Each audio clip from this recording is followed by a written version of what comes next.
Hi everyone. It's almost Halloween, that time of year that we both look forward to and dread because there are so many of those tempting, delicious, many of you that are my age, our favorite childhood treats are around sugary treats that we now know are so unhealthy for us, especially for those of us who are recovering from cancer, who have reversed prediabetes, who want to protect our brain health, have mood issues like depression or anxiety. We know now how much sugar plays a part in all of those conditions. But we also want to have fun and celebrate the holidays, right? We think that maybe moderation or certain times it's okay, but there are some of us that really want to and need to stay away from sugar. And the reality is, there's so much more to Halloween. We can make a community celebration that is filled with activities and delicious, fun, nutritious foods that don't have to be filled with sugar, that don't have to give us hangovers, that don't have to make our kids hyperactive with belly aches, and don't have to put our own health and moods and energy at risk. We know this time of year lots of people get sick, and part of that is because sugar is so bad for our immune system as well. So anyways, let's get to some fun tips and ideas that will make the celebration of Halloween fun but low to no sugar. So looking back at my own childhood, we did fun activities like going to corn mazes and hay rides, picking out pumpkins, and then spending time together with family carving those pumpkins. And we can use that pumpkin to create delicious, healthy pumpkin pies. Kids love to participate in these creative activities. We also strained out all of the goop, the leftover stringy innards from those pumpkins, and we washed and rinsed the pumpkin seeds, and then we slow roasted them with salt. Such a delicious treat.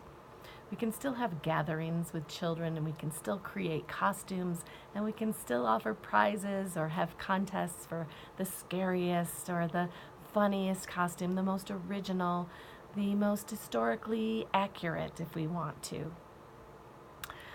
Kids, of course, love dressing up and playing scary creatures and witches, and we can have stories. We can make it educational about different forms of witchcraft or different folklores and what they celebrate in other cultures, like the Day of the Dead. Other foods and treats that don't have to be filled with sugar, but that are fun and delicious and that we use for special occasions. We can make pumpkin pies, I already mentioned, but pecan pies, that's one of my favorites.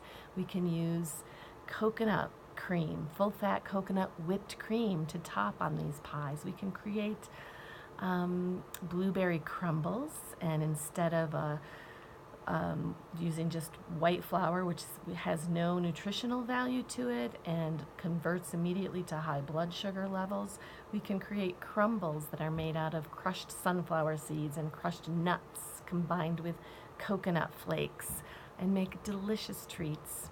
We can have fun activities like bobbing for apples and eat the apple as the reward. One of my favorite stories or recollections is one of my bosses about 20 years ago. He was much older than myself, so 20 years ago, telling me about his childhood when they went trick-or-treating. It was pretty literal. They offered a trick to their neighbors or their family members or friends' houses that they went to specifically, and they offered to perform a trick or a talent. In exchange, they would receive a treat from the person they performed the trick for, the trick or the talent. So your trick or your talent might be performing a little skit or a dance routine, or playing an instrument for them, reciting a poem for them, performing a trick or a talent. So many things that you could do. Do it, like I said, a dance performance, sing a song, play your trumpet for them. And then they would offer you a treat as a reward and as a thank you for performing for them. And that treat did not have to be candy. It could be a little prize, like a magic trick that children love, or a deck of cards. It could be a treat, but it could be something fun like a homemade gummy bear or a bag of those pumpkin seeds that they had roasted. So get creative with it. There's lots of fun ideas, fun ways to be in community together, playing, celebrating games, dressing up, and not losing the spirit of Halloween. And also doing these trick or treats for UNICEF and raising funds for people in more need.